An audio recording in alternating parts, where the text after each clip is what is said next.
now session. Honorable Judge Scott Lancaster decides. Court will now come to order. Thank you, everyone. Please be seated.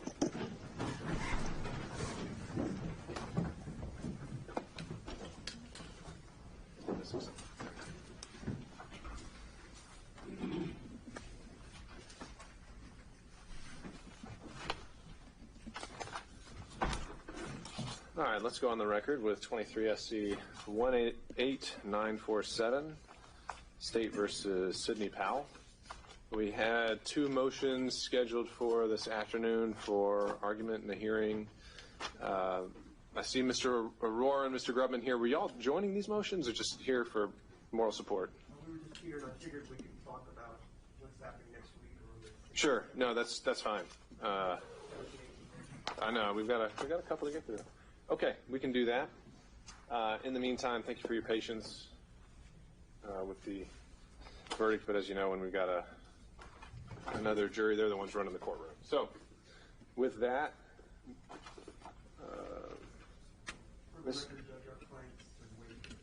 we're getting there. I don't think it's your motion right now. So, just Mr. Rafferty has Ms. Powell affirmatively waived her presence at today's hearing. Yes, you have. All right, thank you, sir.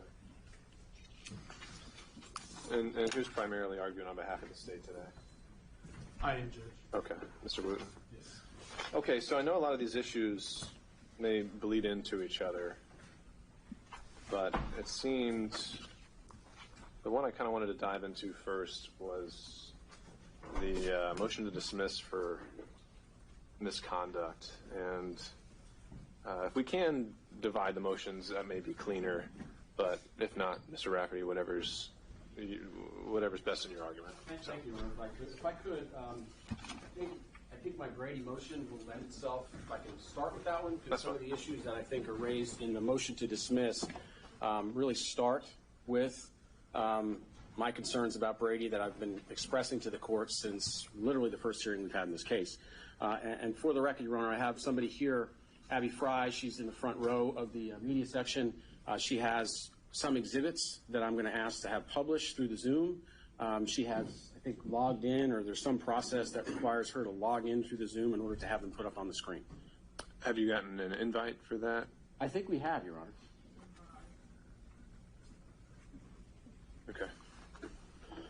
And I have paper copies that I was just in the process of marking for the record, Judge, of some of these documents, and I've gotten through half of them. After I finish, I'll continue marking them so that we can have something in the record.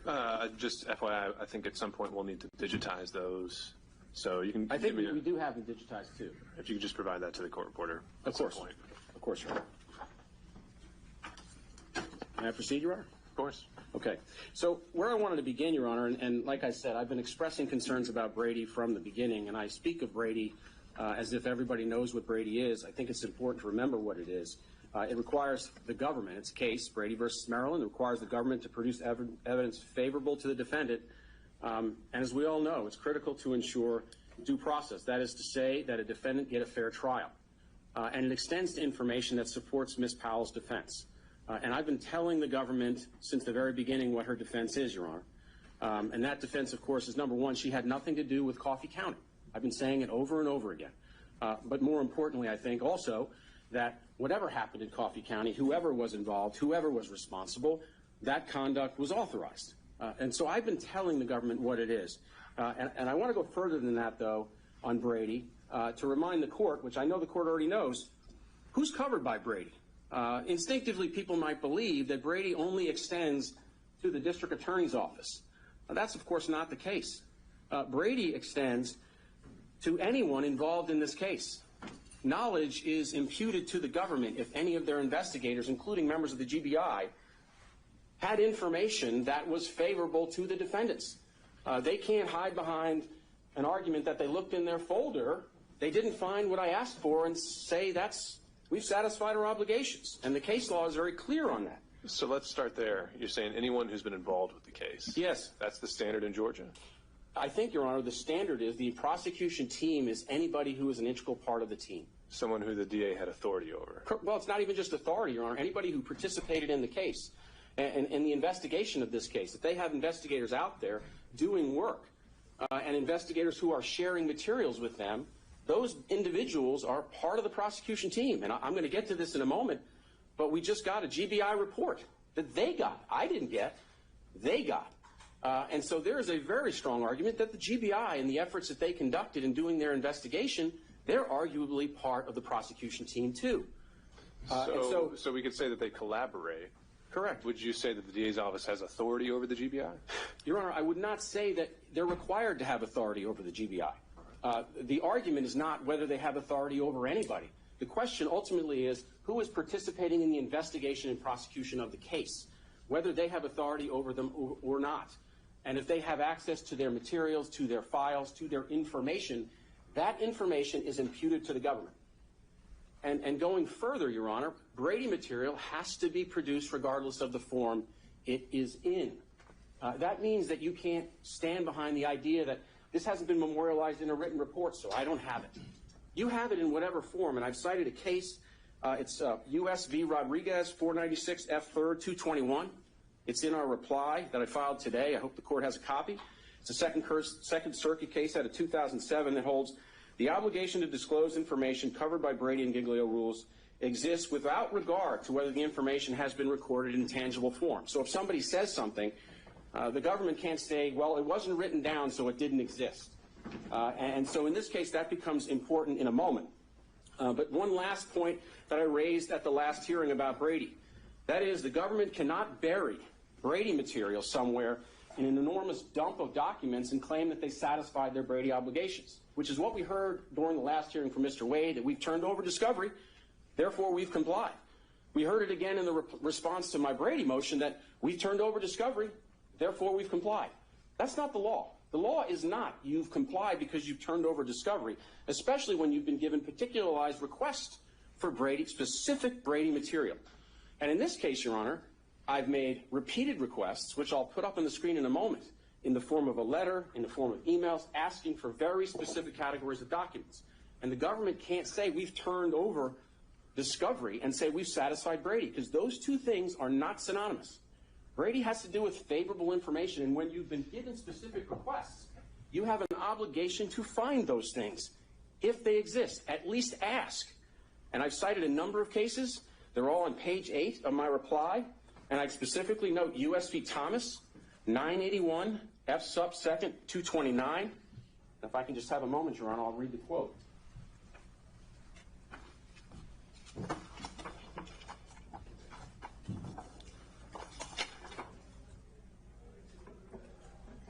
At the same time, the government cannot hide Brady material as an exculpatory needle in a haystack of discovery.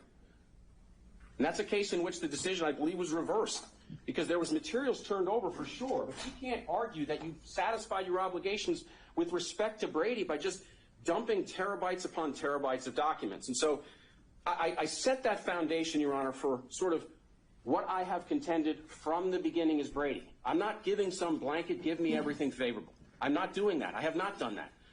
I sent a letter from the very beginning on August 30th. I sent a letter that set forth in some detail my contentions about what Brady is, and they fall in two very large umbrellas.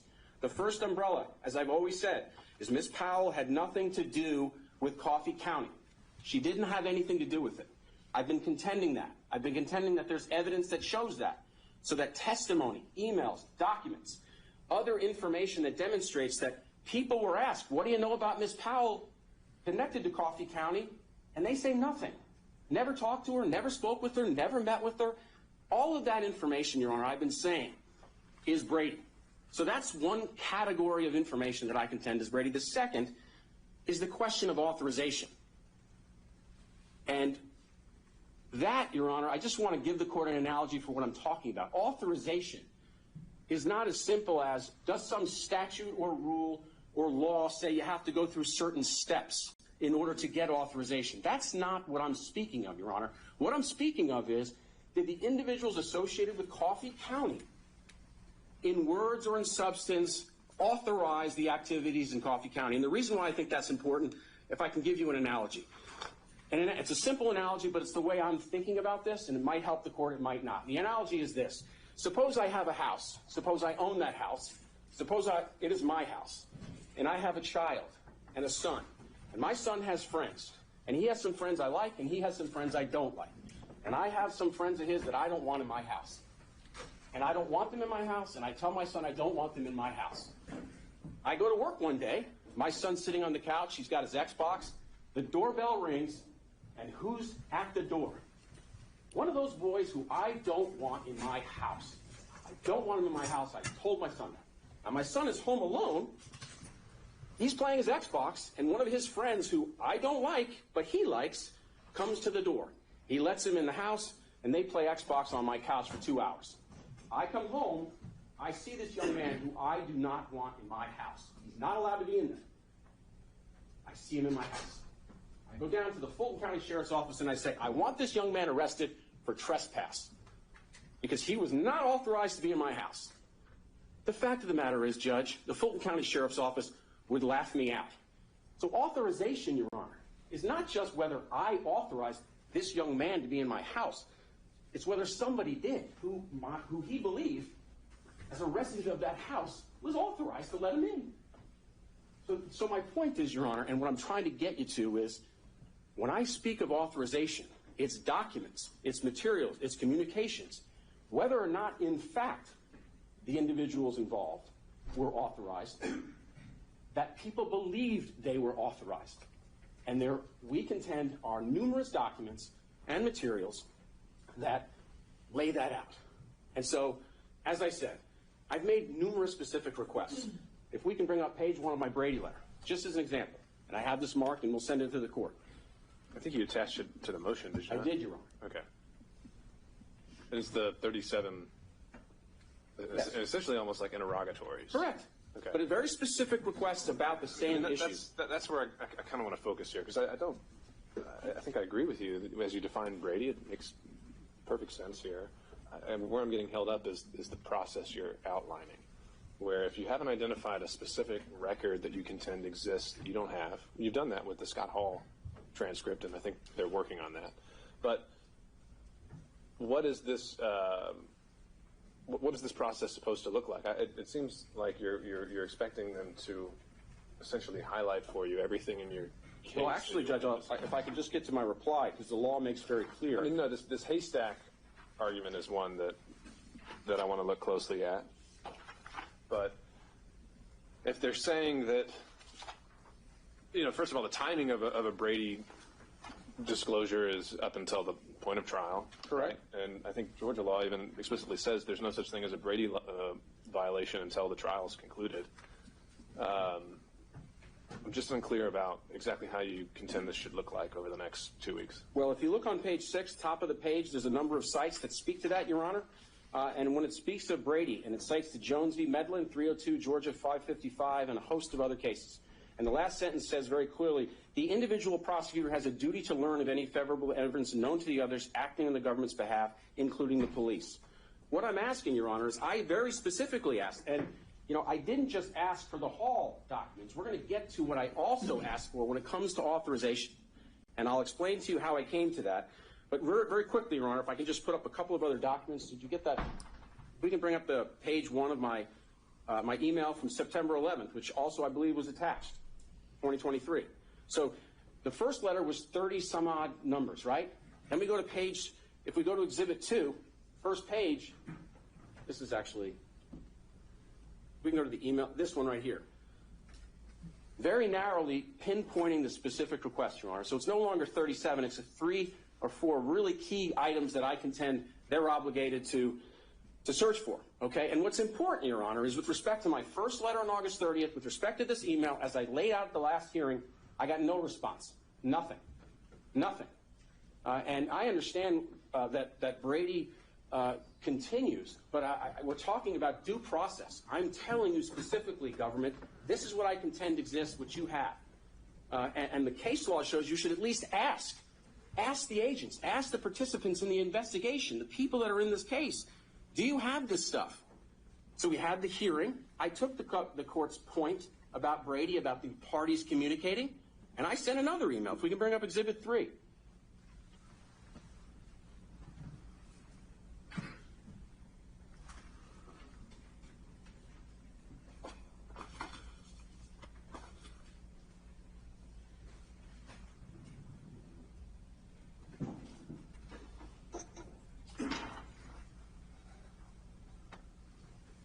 And while we're bringing it up, Your Honor, I'll just read it into the record. I followed up at 2 o'clock after the last hearing on Thursday, September 14th, and I specifically said, following up on the direction from the court at today's hearing, although I believe all the materials I've asked already should be disclosed by the government, I'm specifically asking if the government has the letter of invitation. So I didn't just ask for the letter of Mr. Hall, Your Honor. I asked for this letter of invitation because it goes back to what I said about authorization. A letter of invitation from Coffee County inviting people to come there is clearly Brady. And so I sent that email, and the response I get is, we don't have this, we don't know what you're talking about, can you send us the media reports? So in fact I do that, and the media reports are from CNN that says Georgia prosecutors have messages showing Trump's team is behind voting system breach. If we can scroll up a bit. Here's the article I cited to them. I sent this to them. And we had no discovery by this point. None. They sent us, they dropped the drive that same day. Okay? Had no materials. I just knew from what I was able to figure out in the public realm existed from these articles that there was a letter of invitation. And in fact, when I looked at the discovery, we can bring up Exhibit 4.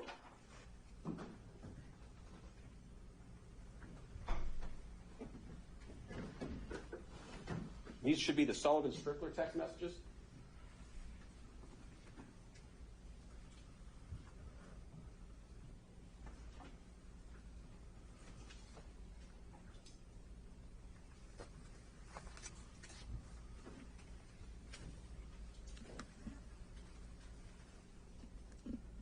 We can scroll down.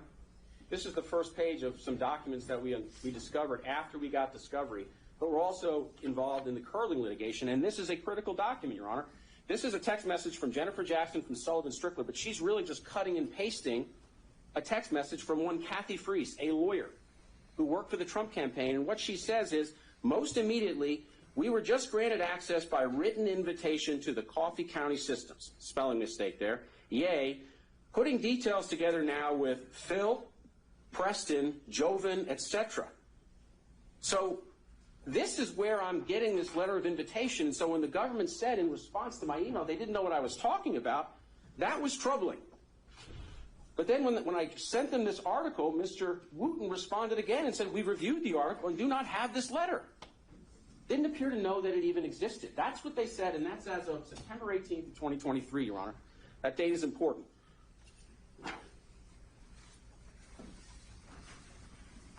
So it's important, Your Honor, because discovery has now started to be produced. And I do get the GBI report. And the GBI report was produced just 2 days ago. But before that, when they said they didn't have this letter, I went out and I actually called witnesses. And I got the letter of invitation myself. It does exist. So I was able to get it, and I attached it to my other motions in this case, right? Because I believe it shows that this was authorized. But then I get the GBI report yesterday, or 2 days ago, and I start looking at it. I spent all night, because it's 20,000 pages long, and I found a 390-page summary of everything they did and found. And what did I find? Number one, if we can bring up Exhibit 6, it shows that this investigation by the GBI has been going on for a year. August 15th of 2022, they have been digging into Coffee County. It goes on. It goes on. And what's troubling to me, Your Honor, is this. If you go through that report in some detail, and as I did, you see on page 277, the GBI, as of August 3rd of 2023, we can go to the next exhibit.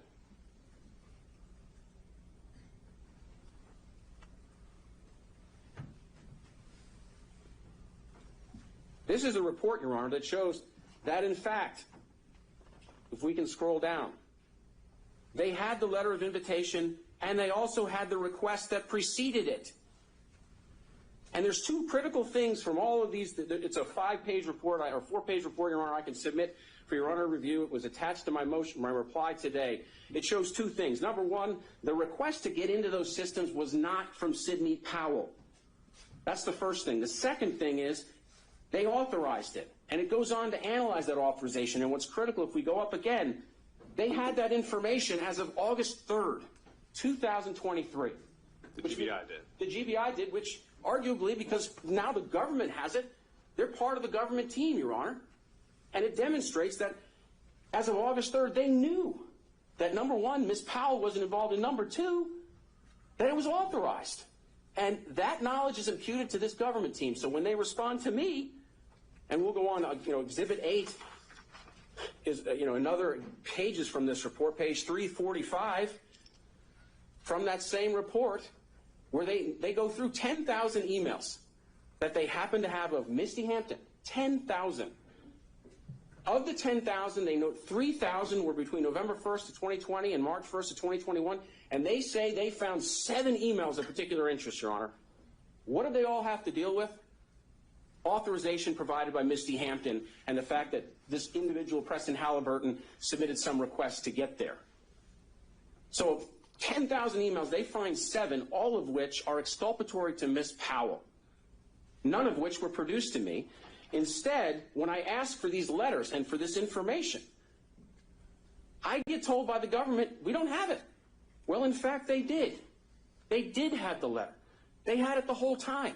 And what's troubling about it, Your Honor, is not just that when I asked for it, they didn't produce it. What's troubling is they had it before this case was ever presented for indictment in August of 2023. And it shows that this was authorized. And that information couldn't possibly have been presented to the grand jury because the government didn't even know it existed. Now, they don't have an obligation to produce exculpatory material. I understand that before a grand jury, but they certainly have an obligation to produce the truth.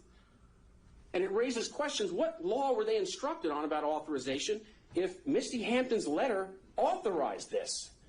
And it was at the request of somebody other than Ms. Powell. It's Brady, Your Honor, but it goes more. We can go to Exhibit 10. Exhibit 10, Your Honor, is a copy of the contract which is referenced in this indictment multiple times. Multiple times in every 32, 33, 34, 35, 36, 37. All those counts, they talk about this contract. Okay? It's a contract that, number one, has nothing to do with Georgia, but which they're saying all of this stuff in Coffee County were acted upon. That's the first thing it shows. But the second thing that it shows, which is equally... Judge, I'm going to object to publishing things that are not relevant to the motions before the court. I don't think this is the time for Mr. Rafferty to put up a factual defense of the case. It's not appropriate and it's not relevant. We haven't, first of all, we kind of gave him some leeway. We haven't seen any of these exhibits, but I think it's gone a little bit too far. Your Honor, the original motion that I filed that they have already responded to had in it what I'm about to talk to. So they have seen this exhibit. It was buried within it. It was the metadata from the contract, which they have been talking about as evidence of her participation in this. And what the metadata that they sent to me, buried in all this discovery, shows is that, in fact, Ms. Powell did not sign the contract. Their own metadata shows that it was signed by Jim Penrose. It was not signed by her. All right, so in response to the objection, Mr. Rafferty, before you introduce the exhibits, I would ask that you show them to opposing counsel. You can make them part of the record. I didn't see this hearing as being a full-throated defense, and so I'll give you some leeway, but we're not going to go through the entirety of why you think your client shouldn't have ever been indicted. I understand that, Your Honor, but I do think it's important because the government has alleged throughout this indictment, as it relates to this particular exhibit, which is in front of the court, that Ms. Powell signed this contract, that it was done by Ms. Powell repeatedly throughout, when their own discovery shows that she did not. It shows right here in the middle of this document that Jim Penrose signed this, and if you look at the contract, it's not even a signature. It's somebody typed her name. So when it says Sidney Powell, somebody typed it, and the person who typed it is James Penrose. So when they allege throughout this indictment that she signed it, that is simply not true, and they had the evidence of that. I didn't. I just found it in the discovery. Again, when we say they, we mean the GBI, right? No, I mean the government. This is not within the GBI report. This is other stuff. But again, going back to it, they is anybody on the prosecution team. It doesn't really matter if they can control the GBI or not. But the point is, this particular document the government gave to me in discovery well before this GBI report that I got 2 days ago, and it demonstrates she didn't sign the contract, which is said repeatedly throughout this indictment. That allegation is untrue. You know, we've been asking about special purpose grand jury transcripts. They've turned over Misty Hampton's grand jury transcripts. I've had a chance to look at that. It is in the motion, Your Honor. It does demonstrate Ms. Powell had nothing to do with this and that she authorized this. I have that now. You know, we have the Coffee County group texts, which are also now in discovery. They demonstrate other lawyers, Charles Bundren, Preston Halliburton, all of these people, not Sidney Powell, had nothing to do with this. Well, let's go that route. You know, I want you to list exactly what is it that you think is outstanding that you should have. Well, if the government says at the beginning, Your Honor, number one, that they have 8 terabytes of discovery, and I have maybe 2, that means there's 6 terabytes of stuff I haven't received. So that's one thing that I'm entitled to. Number 2, Your Honor, since we now know that they have access to the GBI file, what I'm also entitled to is written responses to my requests. That, you know, do you have these materials? And it's not good enough, Your Honor, because we've seen in this case already. It's not good enough, and we've seen it in cases all over this country, frankly, where prosecutors say, I'm aware of my Brady obligations and I will comply. We've all seen that. That's why Rule 5 was amended under the Federal Rules of Criminal Procedure, because that was proven to not be good enough. And throughout the country, there's 3.8 professional rules of conduct about Brady, because Brady is an epidemic. Brady violations are an epidemic, because the government doesn't always comply. And so what I'm saying, Your Honor, is when I submit a Brady request, I'm entitled to a response, and a response that's not just, we know what our obligations are, here's your discovery. That's not sufficient. That doesn't satisfy Brady. But, Your Honor, I mean, I could go on. I've seen Scott Hall's interview. We've listened to it. And what's troubling about that is the same thing. He was told he was authorized. This was just last week he was interviewed. 3 hours. We have 3 hours of recordings where he says, we were authorized. Somebody told me we were authorized. That's what he says. He's asked about Sidney Powell. He never talked to her. Equally important, Your Honor, you hear on the same recording, the government says, we're still trying to figure this out. Well, for Ms. Powell, she's sitting here. I'm going to object again to talking about evidence that he has. I don't see how evidence that the defense has is subject to any kind of a Brady issue. It's just going way outside the bounds. It bleeds into the due process and the motion to dismiss, Your Honor. Well, let's turn to that then. So, Your Honor, what I think I've shown is, number one, these bald statements by the government that they've complied are not sufficient, that they need to respond, and they need to respond in writing to the requests I've made. And they need to inquire of the various agencies that have helped with this investigation to find out about the very specific things that I've asked for. And that extends to grand jury and special grand jury transcripts of individuals who testified and who were asked and said in whole or in substance that they've never spoken with Ms. Powell, that she had nothing to do with this, they never emailed her, that she wasn't in a meeting, anything like that. It's not good enough for them to say, we're going to turn over the special purpose grand jury transcripts for the witnesses we're going to call, because that does not satisfy Brady. So they have to answer for those sorts of requests, Your Honor. But more importantly and fundamentally, the motion that I filed lays out all of the different things that shows that the government had, that Ms. Powell was not involved. And it begs the question, how could they possibly have gotten an indictment that is based on evidence and facts if they actually presented the evidence, especially when their own emails and acknowledgments say they didn't even know some of these letters of indentations existed. Ms. Powell's role in this case depends on Coffee County and the idea that this visit was unauthorized when the record now shows it was. But it also shows she was not involved. And if the evidence was presented to this grand jury that she was involved or that it was not authorized, that testimony is necessarily false. And the indictment should be dismissed, Your Honor. That is what I'm asking for. And what is the legal authority that this court has to dismiss an indictment based on false testimony before a grand jury? The legal authority, Your Honor, begins on page 18 of my brief. Okay? The due process clause forbids the government from introducing or failing to correct testimony that it knows or reasonably should know to be false. That's the Napier versus Illinois case, 360 U.S. 264. It goes on, Your Honor, if you go on to page 19. The same principle applies to the state's presentation of evidence to the grand jury. Napier has been extended to grand jury proceedings. In other words, a due process violation ensues when a prosecutor knowingly presents perjured testimony, material in nature, to the grand jury. The state must not force a defendant to stand trial on an indictment which it knows to be based in part upon perjured testimony. And if all of the evidence that I presented, which the government Let me stop you there. So you just read from a Ninth Circuit case. That's not a Georgia case, right? It's a federal case, Your Honor. I understand that. So has the Georgia courts ever adopted this holding of the Ninth Circuit? Your Honor, not that I'm aware of. Has the 11th Circuit? Not that I'm aware of. And I think the 11th Circuit actually explicitly disavowed it. So you're asking me for something that the trial court does not have the authority to do. Well, I think the court has ultimate authority to oversee this prosecution and make certain rulings based on the evidence that's presented to it. And the evidence that I presented, which is not really responded to at all, is that the grand jury testimony that was presented must have been false. Because ultimately, the evidence that they had shows she wasn't involved in Coffee County, and to the extent that anybody did something in Coffee County, it was authorized. And they had the evidence of that, and they couldn't possibly have presented it to the grand jury because they claimed to me they didn't even know it existed. So I'm asking the court to use its authority to hold the government to its burden as it relates to Brady, but more importantly, to dismiss this case as to Ms. Powell. I've been saying it from the beginning. I've asked the government to do that. They won't do it. So I'm asking the court.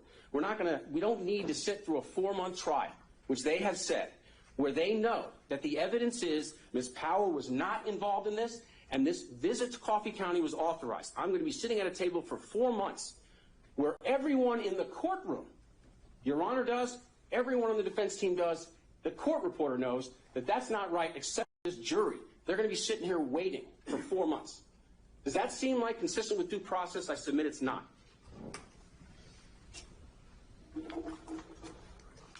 Thank you, Mr. Rafferty. Mr. Wooten.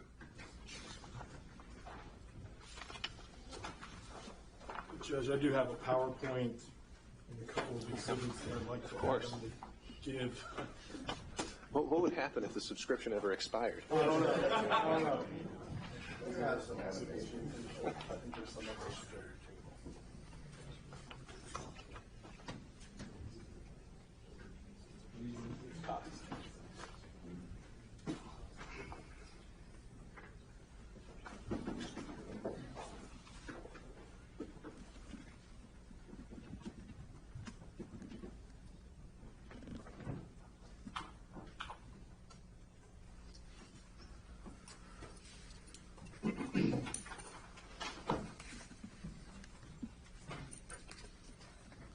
So, Judge, I want to start with a few things. I think we've addressed most of this in our written response, so I'm going to move quickly through the PowerPoint. But before I get there, I want to hit a few points in response to Mr. Rafferty's argument.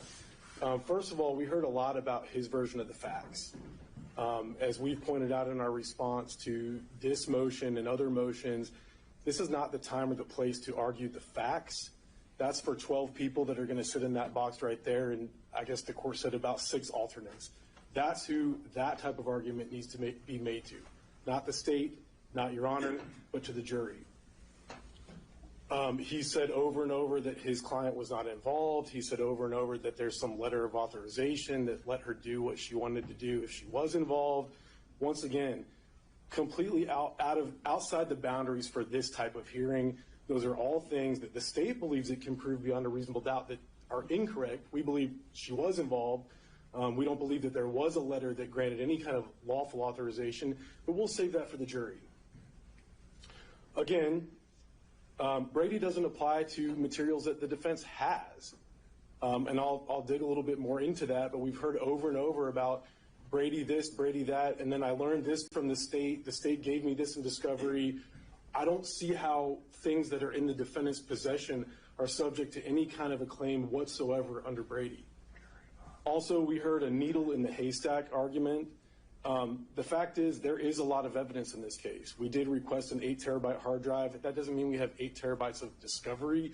We've turned over everything that we do have. And the fact that there's a lot of evidence doesn't mean that we're hiding exculpatory materials in there. That's absolutely not the case.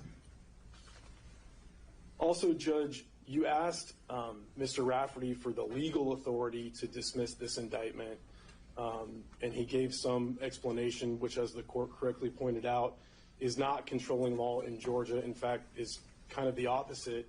What he also didn't do was give any evidence to support his claims of misconduct. And so I'm going to jump into the PowerPoint now. And the fact is, the defendant's pleadings and his arguments are based on falsehoods. And the state takes these allegations against us very, very seriously. The allegation that we're withholding evidence, suppressing evidence, and that we're committing prosecutorial misconduct are outrageous. They're not true. Number one, the defendant says in her motion, quote, to indict Ms. Powell, the district attorney and special prosecutor necessarily committed prosecutorial misconduct. That is absurd. It's unsupported. The court has heard no evidence other than we don't like the fact that we got indicted. We disagree with the state's theory of the case, and therefore there must have been prosecutorial misconduct. That is not how this works.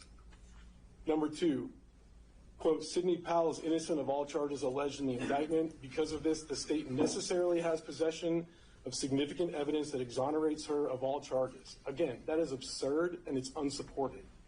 Same argument. We don't like that she got indicted. We don't agree with the state's case, so there must be something out there that exonerates her. Number three, they say, to this day, Ms. Powell has not received any of the documents requested. That is absurd. It's not supported. And frankly, it's a lie. It is absolutely a lie. I'm going to start with that the pleading is avoid speaking demur, and we've responded to some of this in our other responses. A demur that attempts to add facts not otherwise apparent on the face of the indictment presents no question for decision and should never be sustained. Speaking demurs present no legal authority for quashing an indictment. Speaking demurs are void. And this is from State versus Givens, 211 Georgia App 71, 1993 case. Move a little bit into the substance. Again, the pleading raises no cognizable prosecutorial misconduct, and you've heard no evidence of that here today because there was none. A charge of prosecutorial misconduct is a serious charge. It's not to be made lightly, and a defendant who raises that claim has a duty to prove it. And you've seen no evidence, nothing, not one witness. You've seen reference to some emails, again, an argument, speculative argument that there must have been prosecutorial misconduct because defendant doesn't like the outcome, doesn't like that she was indicted. But I guarantee every single defendant that's indicted in this county doesn't like the fact that they were indicted. Any thoughts on this GBI report that apparently has just come up recently? Yes, Judge, and I'll touch on that a little bit later in the PowerPoint, but just so the court's aware of the facts there, we became aware of that report last Thursday. The Attorney General's office, that's who was working with the GBI on that investigation. When that investigation began, our special purpose grand jury investigation had been going on for months. And so our investigation was independent of the GBI's investigation. We had witnesses that were subpoenaed to come in and talk about Coffee County. We did not know that they were conducting an investigation. There was some media, reports that there was some sort of an investigation, but the fact is, it was the Attorney General's office that was working with GBI on that. The Attorney General's office let us know on Thursday that they had this case file. I believe the case file was completed and turned over to them on Friday of last week. We picked it up on Monday of this week, and we made it available to the defendants on Tuesday of this week. So I'm not sure how we could move any more quickly than that. Were there any GBI agents participating in the special purpose grand jury's investigation or at any point in the pretrial proceedings in this case? Only to the extent that there was one or two that were witnesses to a signature match audit that was going on in Cobb County in late 2020. But that's it. They were not assisting with our investigation. Some of them did come in as fact witnesses, but had nothing to do with Coffee County. Again, I just want to hit very briefly on the fact that the defendant seeks to improperly inquire into grand jury evidence. He says that something about he wants transcripts or wants to look into the evidence that was presented to the indicting grand jury, that he doesn't like the outcome, and therefore there must have been lies told to the grand jury. That's absurd. That's absolutely absurd and not based on any evidence. And as our Supreme Court has held, that when a competent witness is sworn properly and testifies before the grand jury and where the defendant's thereafter found guilty beyond a reasonable doubt, which that has not happened yet here, the sufficiency of the evidence to support the indictment is not open to question. Again, he's shown no evidence of prosecutorial misconduct because there was none. Defendant's false claim that because she was indicted and because she maintains her innocence, that the state must have misrepresented evidence and suborned perjury is one, unsupported by evidence, 2, it's offensive and it's inappropriate given the serious nature of this type of allegation. And 3, it's a frivolous use of the court's time. I'm going to move into the Brady motion. Essentially, Judge, the defendant seeks things that are not Brady material.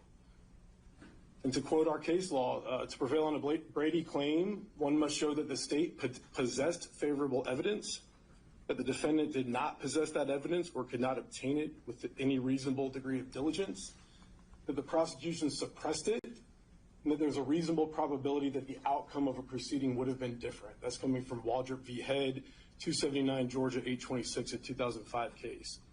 And so I want to stop here for a second and address some of the arguments that were made. We received this list of, I think it was 30 in the letter and 37 in the motion, categories of evidence that Mr. Rafferty believes exists. We have told him that those things don't exist. We can't make evidence appear out of thin air. We're not responsible for turning over things that we do not have. The court knows that. And again, I'm just making a record here, but we can't be paid to turn over things that either don't exist or that we don't have. We've turned over. Define we for this case. Judge, as the court kind of alluded to, we don't believe that GBI is under our authority here. This was an independent investigation of the Fulton County District Attorney's Office. There's no law enforcement agency that was a partner agency with us here. And so we believe that it's kind of limited to the Fulton County District Attorney's Office. There's a few areas where that might expand a little bit. There was some evidence that was obtained with regard to the Ruby Freeman incident out of Cobb County. Certainly anything that Cobb County has, I think we have a responsibility to get and turn over, and we've done that. Certainly anything the GBI has as it relates to what they gave to us, we have a responsibility to get it and turn it over, and we've done that. Are there any other law enforcement entities, either in Georgia or nationwide, that you've identified or made requests to, or that you're trying to get their materials? No. No. And what's the one in Cobb County? Was that the Sheriff's Office? Cobb County Police Department. Police Department. All right. Yes, sir. And again, we've received that complete case file and we've turned it over. I also want to talk about, Judge, like I said, what we have turned over, and these have been provided to the defense. They were also attachments to our response. We turned over our first batch of discovery, as the court I'm sure remembers, in open court. I believe that was September the 14th of 2023. We turned over a second batch on September the 20th of 2023, third batch on September the 26th of 2023. So we have turned it over on an ongoing basis. We're not holding anything back. We're not hiding anything. Again, I realize this is very small, but this is one of the emails that I believe Mr. Rafferty put up related to this purported letter of authorization or letter of invitation. Again, as we pointed out in our response, we don't believe that this purported letter proves what Mr. Rafferty believes it proves. But when it was requested from us, we looked at our materials to see if we had it. We did not have it. We said, please give us the media story that you're saying references it so we can make sure. We took a look at the media story. Again, we said, we do not have it. We don't have what you're talking about. So we could not turn it over. It's not Brady material. Additionally, like I said, and this is what I referenced, this is an email showing that when we received the GBI materials on Monday, we immediately made them available to Mr. Rafferty. We're not hiding them. We're not holding anything back. We got it from the AG's office, immediately started copying it, and turned it over. Again, like we talked about, we don't believe that our Brady requirements are imputed to agencies that we have no authority over. I know that the court's familiar with that case law. Additionally, one more exhibit showing that we, as recently as 12/20 today, turned over some special purpose grand jury transcripts that we received yesterday and today. So as soon as this was coming into us, we are turning it over. Additionally, the defendant's Brady motion seeks non-discoverable attorney work product. He asked for things like our notes, like logistical scheduling communications, and we've listed kind of some of those things in our written response. But as our courts have held, attorney's work product is generally non-discoverable, non-exculpatory information, and an attorney's work product does not become discoverable simply because the opposing attorneys might find it strategically useful. Foster versus the State, 258, Georgia 736. Since much of a prosecutor's work product will not fit the definition of exculpatory evidence subject to discovery, only that that's actually exculpatory must be turned over, and we have done that. That's Waldrop versus Head, 279, Georgia 826, a 2005 case. And Judge, I can't let this go. The defendant in his motion made false representations to this court. He requested, and again, this is going back to this letter of invitation, any and all evidence regarding a written letter of invitation from Coffee County officials, leadership, or representatives of Catherine Price, Rudolph Giuliani, or others granting authorization to examine voting machines. Where I kind of let off was the requirements for a Brady claim. First is that the state has it. Second is that the defendant doesn't have it. So in categorizing something as Brady material, the defense is essentially saying we don't have it. We're entitled to it and we don't have it. And the day that this motion was filed, another motion was filed by the defendant, same day, that attached the purported letter as an exhibit. So if the defendant had it in his possession and is saying that he doesn't have it, that it's Brady material that the state needs to turn over, that's a serious problem. The defendant has shown no evidence of a Brady violation. His false claim that because, or her false, Ms. Powell's false claim that because she maintains her innocence, the state must possess exculpatory evidence. It's unsupported by any evidence. It's a willful misrepresentation of the fact that the state has turned over all of the exculpatory evidence in its possession. That's all I have, Judge, unless you have any questions. Yeah, I want to explore the needle in a haystack authority, if you've had the ability to look into that. Essentially, if you have any thoughts about document dumps in criminal cases. We don't deal with that in all of our cases. Usually it's a little bit more manageable, but I don't know if, I think Mr. Rafferty actually has shown that he's not afraid of the haystack. I don't know if, I think he's found all the needles as they exist, but regardless, what's the... I don't know that I found all the needles. We'll get there. There's probably more. I'll just keep looking. All right. So what to that end? Because essentially what I'm trying to figure out here is what is it exactly that I'm expected to do with this, in terms of the Brady obligations or the purported ones. Essentially, it seems like Mr. Rafferty is asking for, in effect, kind of civil interrogatories and wanting you to be able to respond to each one of them.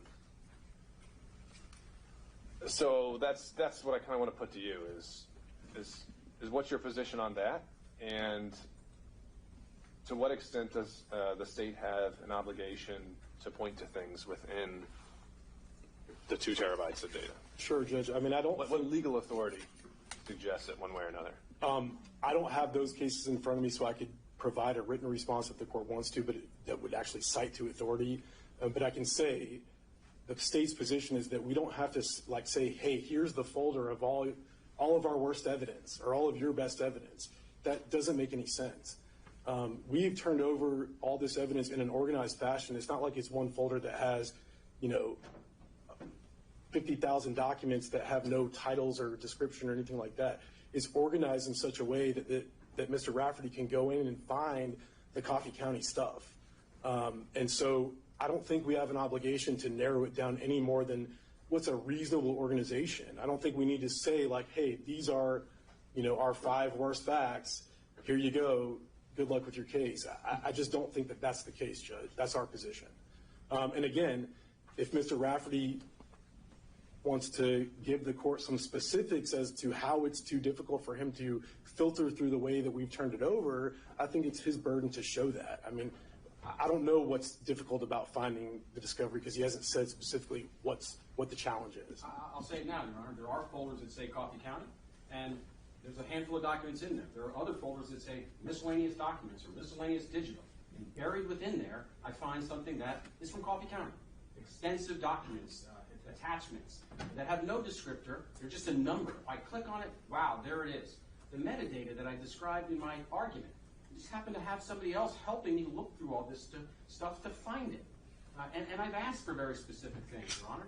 I don't think it's that difficult. If I'm asking for stuff that shows Ms. Powell was not involved and this was authorized correctly, apparently, or not, Those are two very simple categories of information which exculpate Ms. Powell. They don't even respond. And the reason why this motion had to be filed, Your Honor, is because I asked repeatedly over and over again for these documents in emails, and I don't even get a response. You talked about courtesy at the last hearing. Answer me. If you have it, great. If you don't, answer me and say you don't. We wouldn't be here. He talks about wasting the court's time. I shouldn't have to file this motion if he just answered me and looked. And when we talk about me misleading the court, I went out and found that myself. He said they didn't have it when, in fact, the GBI did. And there's evidence, Your Honor, that the GBI got data from the Fulton County DA's office over a month ago. He's testified, or just argued before, that multiple witnesses testified from the GBI, so they are part of the same team. I'm going to get you, Mr. Rafferty, I'm going to get you a full chance to respond. Now I think we're getting beyond how the folders are organized. So let Mr. Wooten finish up, and then we'll be back to you. And Judge, again, I just rely on former prior response. I need to hear specifics about what's difficult to navigate. And again, we don't believe that we have to pinpoint, these are the 5 best files, these are the 5 worst files, and here's your defense. We don't believe that that's our job. We haven't hidden anything anywhere. It's been turned over. It's a lot of discovery. But that doesn't make it a needle in the haystack situation. Okay. Anything else, Mr. Wooten? No, Your Honor. All right, Mr. Rafferty. Thank you, Your Honor. What I was going to say with respect to the argument about who's a member of the prosecution team, my co-counsels have cited for me the case. It is irrelevant that a police agency may have possessed the favorable evidence without knowledge of the prosecutor. The law places the responsibility and ultimate burden on the prosecutor for the failure to provide the favorable evidence to the defendant if any part of the prosecution team possessed and suppressed the favorable evidence. That's Kyles v. Whitley, which we've all seen, which is also cited to Head v. Stripling, 277 Georgia 403, 2003. What is that, 95? 2003. 2003, okay. 2003, Your Honor. And the point of this is, he's now said that there were witnesses from the GBI that participated in this that may have actually testified in some capacity. They were clearly part of the team. My co-counsels have indicated new media reports are showing that the GBI got data from the Fulton County DA's office. So they're sharing data. They're clearly part of the prosecution team. So it's irrelevant, as I said before, whether the DA's office has ultimate authority. A U.S. Attorney's office does not have authority over the FBI. The FBI and the U.S. Attorney's office work together on a case. The U.S. Attorney's office is held to the responsibility of what the FBI possesses. Similarly here, the DA's office clearly, by his own admission, worked with the DA's office on some level. They're part of that team. They possess this information. He's obligated to turn it over. And what I pointed to, Your Honor, is just one example. There are other documents that I can cite to. I can show you where it's just a number. It's a PDF that just happens to appear. If I click on it and look through it, I see that's what it is. I see it's a document that's relevant to Coffee County. It doesn't even appear in the folder that says Coffee County. So it is a needle in the haystack that I found. The metadata is a needle in the haystack. And I made clear repeatedly the defense in this case, what it is. And again, we would not be here if they would just simply answer, we don't have that, and answer after you do a meaningful look. Mr. Wooten responded to my email within a few hours saying, I can't find it in my folder, so we don't have it. But that doesn't satisfy your obligation. What you have to do is actually go see if it exists. Because if they had, they would have known before they got the indictment that a letter of invitation existed. Because it existed in the GBI's file as of August 3rd of 2023, before the indictment was ever returned in this case. And it is not just the letter. There's multiple communications that are referenced in there. There's the individual that was responsible for asking for it. There's emails back and forth. In fact, there's an individual who's the head of the Board of Elections from Coffee County who was copied on some of this. So this is favorable stuff. Very favorable and exculpatory to Ms. Powell that I asked for. And they said it doesn't exist when, in fact, it did. And so, I mean, I'm at a loss here, Your Honor. As I said, we're going to be sitting here for 4 months trying a case where there's all this evidence that they have that they know Ms. Powell wasn't involved. There's text messaging, communications, documents, all of which show the same thing. And their response is simply, well, it's a speaking demurrer, so we'll see what happens at trial. Is that really the way justice is supposed to work? I mean, we are parties to this litigation. You are the judge, and you call balls and strikes. And ultimately, you have authority as a judge to decide things here about whether this case should go forward and what testimony was offered. And to look at what I presented and think about what evidence must have been before the grand jury that can't possibly be true. And so I just reiterate my arguments, Your Honor, and I'd ask the court, number one, order the government to respond to Brady in writing, specifically, to make a meaningful look, but also to dismiss this case, Your Honor. I submit that due process demands it.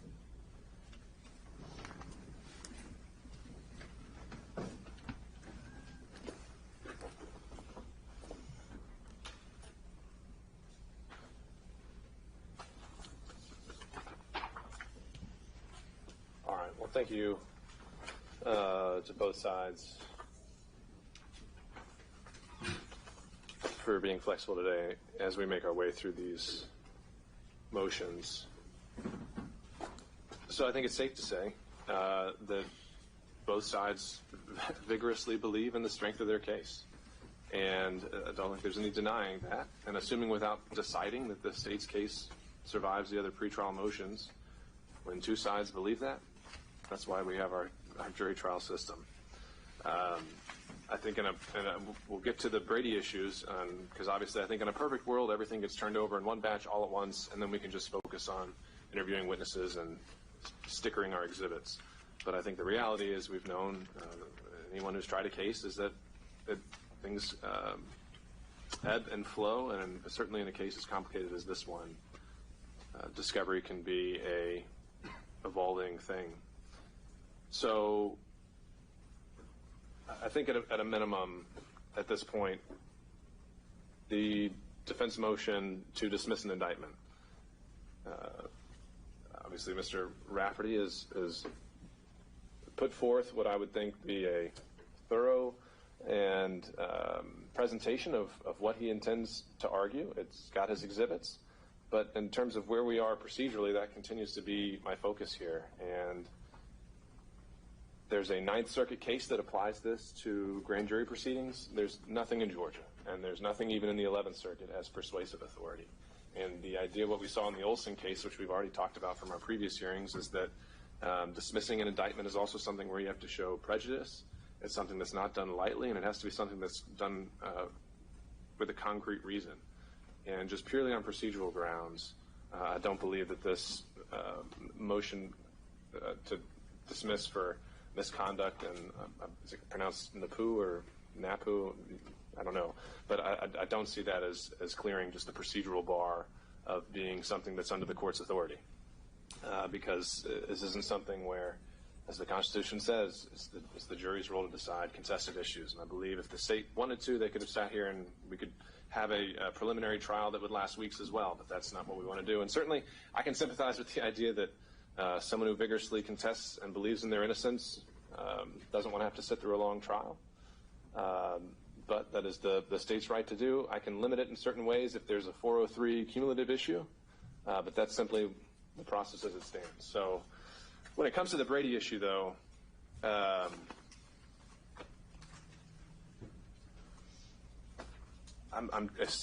also still feels like we're kind of shadow boxing a ghost here, where I'm trying to hear exactly what is it that may still be outstanding that needs to get turned over. I want this to be as smooth a process as we can make it.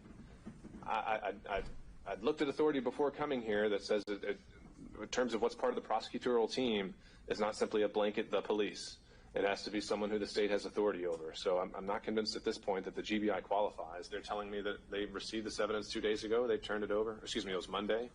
So thankfully that's been flagged and was received now, so this didn't become a mess during trial.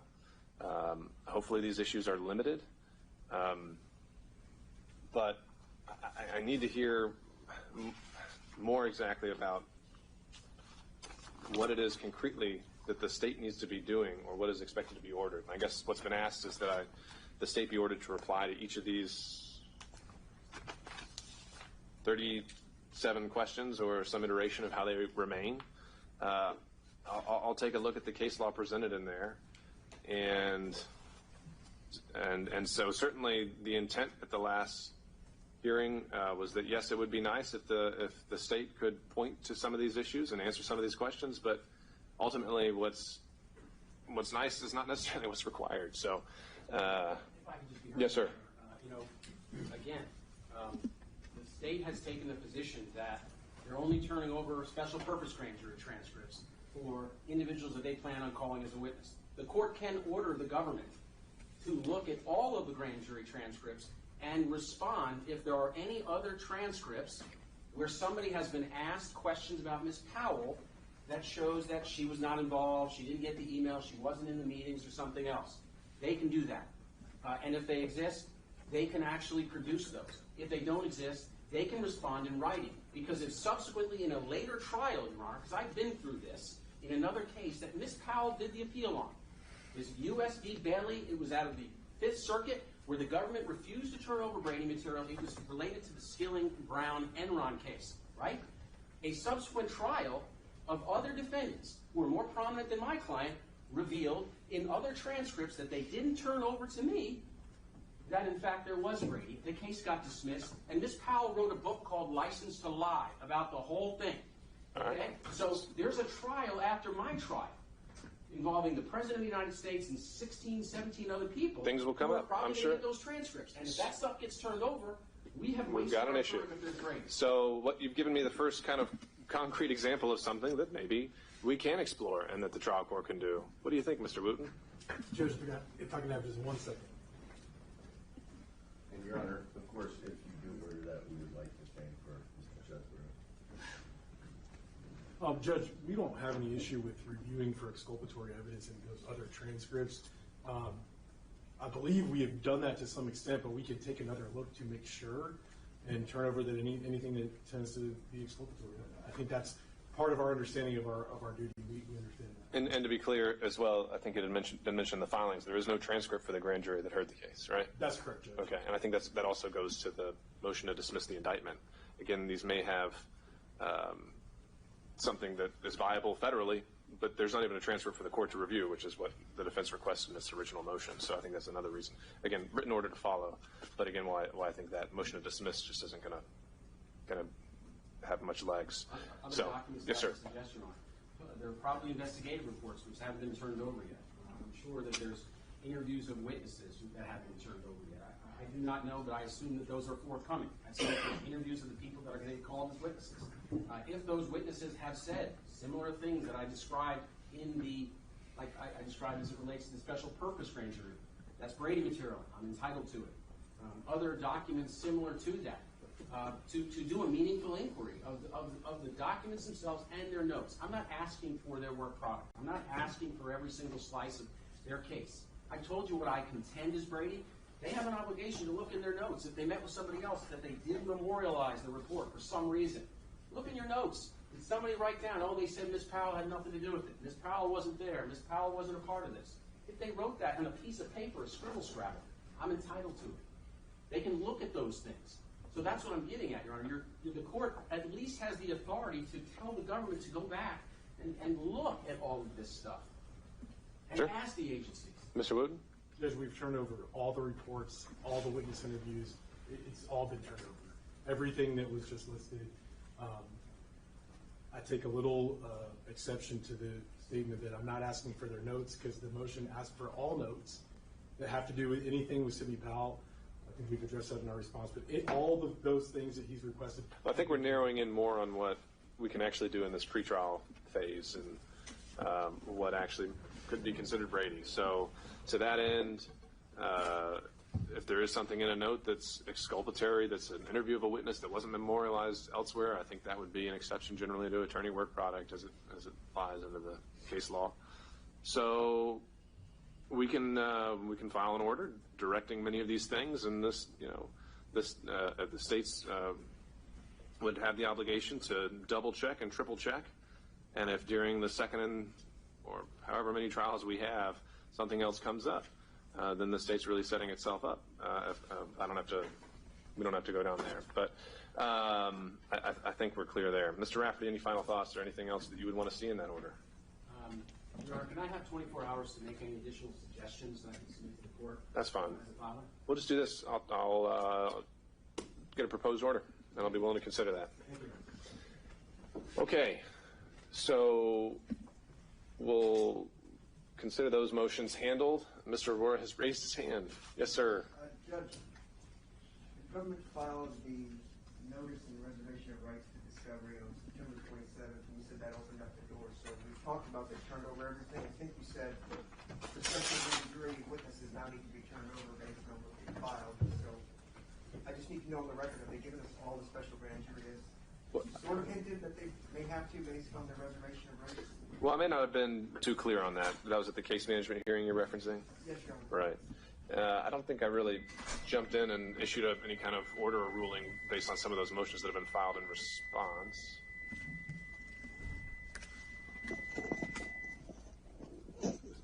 All right. What I was inclined to do there was, if the issue was going to be pressed, is to say that the state is expected to abide by its obligations to produce a witness list and be done with it. I don't really know what else to do with this notice. Mr. Wooten, do you want to add more to that than what we went into at the case management hearing? No, Judge, rely on what we stated at the last hearing. Again, it's just a part of, we filed that, as we do in many cases, just to make it part of the record in case there were something to come up on. Yeah, I don't think it's a creature of our discovery statute, Mr. Aurora, so I don't know how to dismiss a notice, but I don't think it's something that really has any legal viability. We'll address it as it comes up. And I get that, but they're saying that anything that's in the discovery, as we talked about, that's not part of this. And so from the 20th, we then sort of hinted that it could be the 10-day rule, what have you. I've listed 38 witnesses out of the 174 where I just have a name and nothing else. And we haven't been given any additional information because we're going to track everybody down through their lawyers to figure something out. So, sorry, 38 names of what? Witnesses on the list. Oh, okay. And I understand it's a 10-day rule most of the time. They've already provided you a witness list? Of 174 names, 38 of which don't have really any information except for the name. So I don't know how to reach out to those folks. And then when you get this notice on the 27th where it says anybody and everybody's fair game, as long as Your Honor's saying only the witnesses that comply with the rules, then that's fine. I won't press the issue about all the special grand jury notes that I'd asked for in a separate motion. But if it's their position is whatever is in there. Sure. Have you asked the state to maybe get a head start for the contact info of those other 38 names? Your standing order, yes, I did. And so, and your standing order says you got to give me real witnesses, not a phone book. So at some point, if we can speed that along, it would make this probably a lot more smoothly because I don't know how to do motions in limine based on I don't know who specifically is coming in. So I could file you full of my 20 other motions for motion in limine, maybe change sex or anything else. But if that's not going to be an issue, then I can say everybody's down. Mr. Wooten, what do you think about being able to give him the contact info for these 38 other witnesses he's identified? It's going to be coming anyway in a couple of days, right? Right. We're working on compiling that, and we intend to have it over to the defense. I think isn't the 10-day mark would be in 5 days, wouldn't it? Yeah. Yes. All right. Right, and I apologize. The only reason I mentioned it, I mean, a month ago, they said, we got 150, we're definitely calling them, so that would imply that at least I have the information for 150 out of the 174. That's just not the case, so you understand our frustration. It's like they make these bold representations. I assume they called all these people to the special grand jury. They would know how to reach them. In fact, in the motion for the special grand jury questioning that we're going to do, they said if you don't have the information, the state still has it, and you can use their information to reach the state.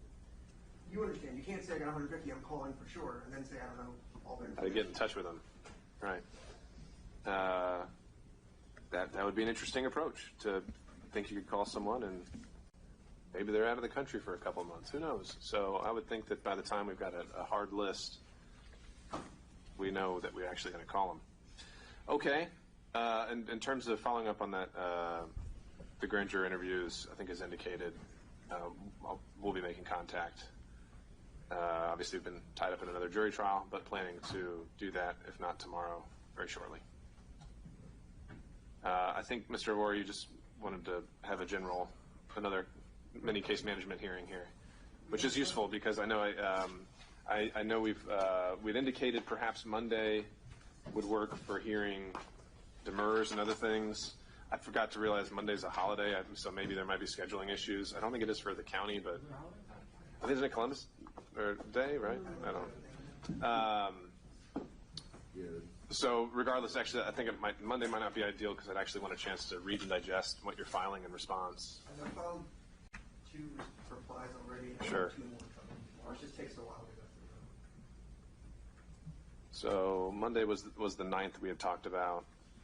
I think we'd also perhaps flag the Tuesday and Wednesday as times as well. Is this what you were wanting to talk about, was following up on scheduling? Yes, Your Honor, because you mentioned Monday the 9th and Okay. 16, 17, 18, and that's awfully close. Well, if we're done with substantive, do we want to go off the record?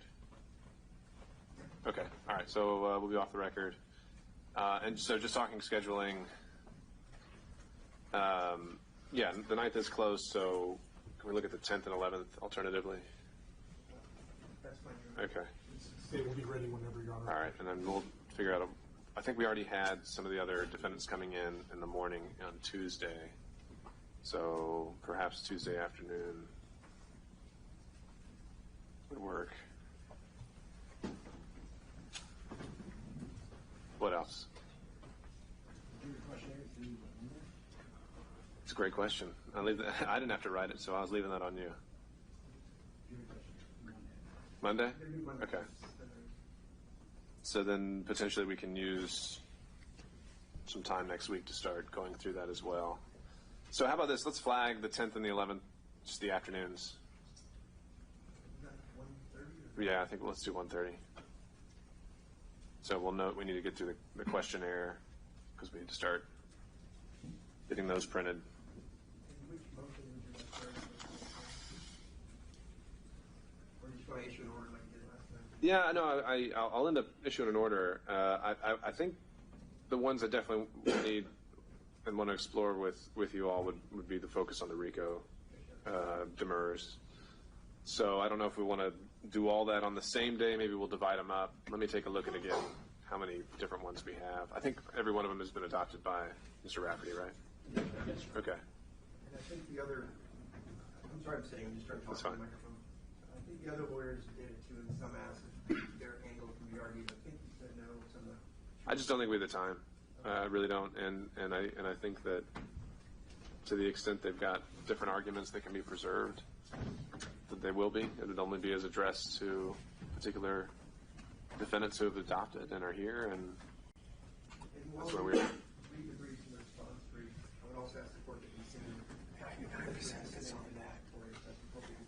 is strange areas of brief based on what we and our research and talked about that last night. Just because it needs to be clarified, we're not doing this again in a year or two. Sure. The only issue with interlocutory is I don't think there's any guarantee that I think the process for that is it's about 45 days for the Court of Appeals to tell us that they want to take the case. And don't have any intention of, now that we've subpoenaed all these jurors, to kick it down a road. So defendants have requested a speedy trial, and we're going to provide one. Anything else from the state? No, Judge. Okay. Anything else we can't follow up through an email or No, Your Honor. otherwise? Okay. Thank you all for your time.